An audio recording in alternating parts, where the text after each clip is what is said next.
Straight to the point, you knew there was a curfew that was declared at about 10:30, 11 in the morning, and the curfew was meant to start at 4 o'clock, right? So at the first time, which was, there's meant to be total lockdown, and people are meant to disperse and be at home from 4 o'clock. That was the instruction that was broadcast. So at about 6 o'clock or thereabout, several appeals. When we realized that the Protestants at the toll plaza were still there, there were several appeals, from civil society, some of the parents, that we should extend the curfew time because some of them are insisting that, well, they want to go home now, or they don't want to go, but that we should just extend the curfew time. And so we graciously, communicated thereafter that, the curfew will be extended till 9 p.m. before we get the security operatives out. So those were the communications that were out, and those were the communications that we passed on to a whole lot of the security operatives. But I think at about 7 o'clock or thereabout, there was a small unit of the military that now went there, and we heard that gunshots were fired. Initially we couldn't even believe it because we thought, no, people were not meant to be there, as in security operatives are not meant to be there till around 10, 11, so why would anybody be there now? Well, the army said it wasn't there. Was the army there or not? I think the footage shows that they were military. I think the footage shows that. I wasn't there myself, but I think the footage, some of the things people got on camera showed that they were. Why is the army denying it then? They don't report to me, and I wouldn't know why. The instructions were that they shouldn't be there until around 10 p.m.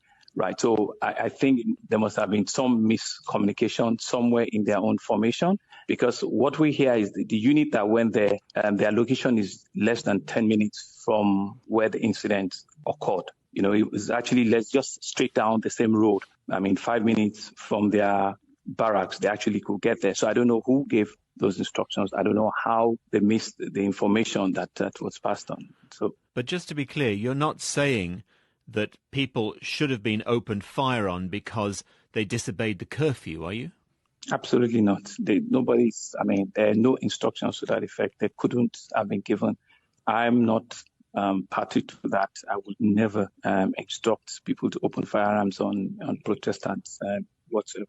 How long can you maintain this curfew? At the moment, it's set for 24 hours, isn't it? Well, no, that's not the first instance. The whole city it's really up on.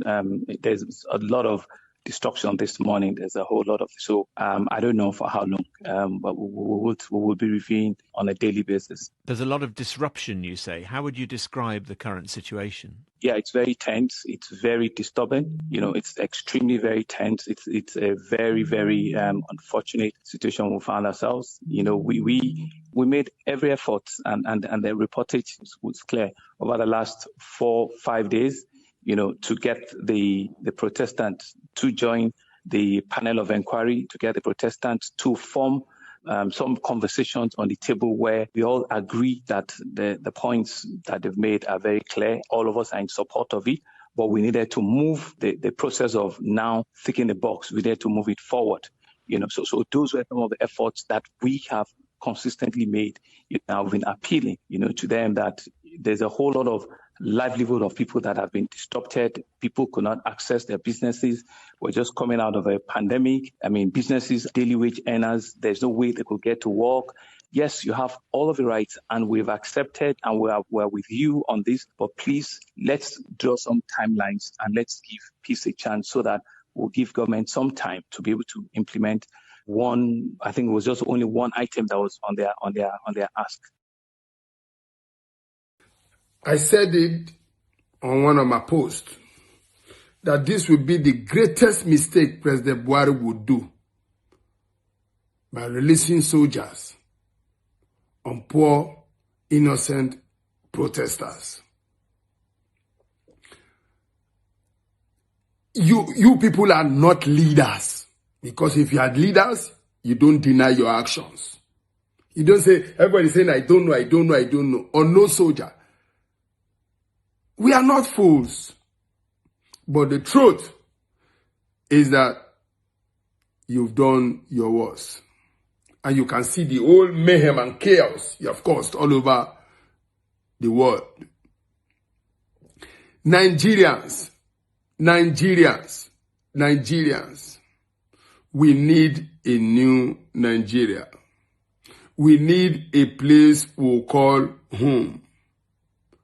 I am doing this post because yesterday I was supposed to leave for Nigeria. But unfortunately for me, they canceled all flight. I want to be on ground because it's high time we stand and let these wicked politicians know that your wickedness, because I will tell you, I know them, they don't forgive. They don't forgive. And they are all one-way cassette. If you go and meet them, this one say they will not investigate.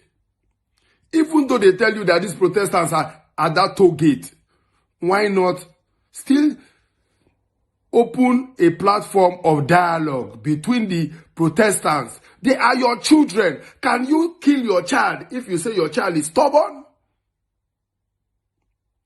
So what are you people? What are you saying? What are you saying? Now, you unleash your thugs on poor protestants. And now your thugs have now revolt against you and causing mayhem. This was your plan during the election time. The mercenaries that you people went to hire are the mercenaries destroying the whole Nigeria, kidnapping, killing, raping our women. Because your mind is that they will not give you power peacefully. But unfortunately for you, they gave you people power peacefully. Now, look at what you've caused. Look at what you've caused. We need a new Nigeria. If you don't want to be a part of the new Nigeria, leave us. If you want to be a part of history, come go on air, address your people right now. Address your people. Talk to your people. These are your people. Are you a president? I don't know. I mean, you don't know what the meaning of president. Hey, God, I don't know. God, I don't know. Eh? Address your people right now. Talk to your people. This message is directed at 4 different people, and I urge you to be patient with me while I go through the 4 people. Now, the first part of this message is directed to President Donald Trump, the United States President, the President of America. Now, President Trump, there are 350,000 persons of Nigerian descent in America. 350,000 people. Now, the election, the US election, is taking place in 2 weeks' time, November the 3rd to be precise. If you sanction General Muhammadu Buhari and his government for the killing of unarmed, peaceful EndSARS protesters at Lekki, there's a hashtag now, you can find out all about it, hashtag Lekki Massacre, that's hashtag LEKKI and massacre, one word. You'd see what happened. Now, if you can find it in your heart to sanction the Buhari administration, just like you sanctioned the Iranian administration, and these are very similar governments, Iran and the Buhari administration, you will get the votes of these 350,000 Nigerians or in the US who are eligible to vote. I urge you to do that. I urge you to do that. And then also the second part of this message goes to the soldiers that took part in the killings at Lekki. Some of you think that you've gotten away with it. Look, we anticipated you. We anticipated what you were going to do. If you go through my tweets, you see that I predicted what you were going to do 4 days ago. We were prepared. We talked to the Satellite Sentinel project. Now, if you don't know what that is, I urge you, the Satellite Sentinel project, just go and Google it. Your images were caught by satellite. You have been identified. You are known, and that information is going to be shared with the United States, Canada, the EU, and the UK. So you will never get a visa, and you are going to pay for your crimes. You're going to pay for your crimes. Now, the third message is to Nigerian citizens. Listen, there's a petition that Burna Boy started. Sign that petition. Sign that petition. so that the world will know what's happened, and then they will come and join us. And then lastly, the fourth person I'm talking about is anybody watching this. Please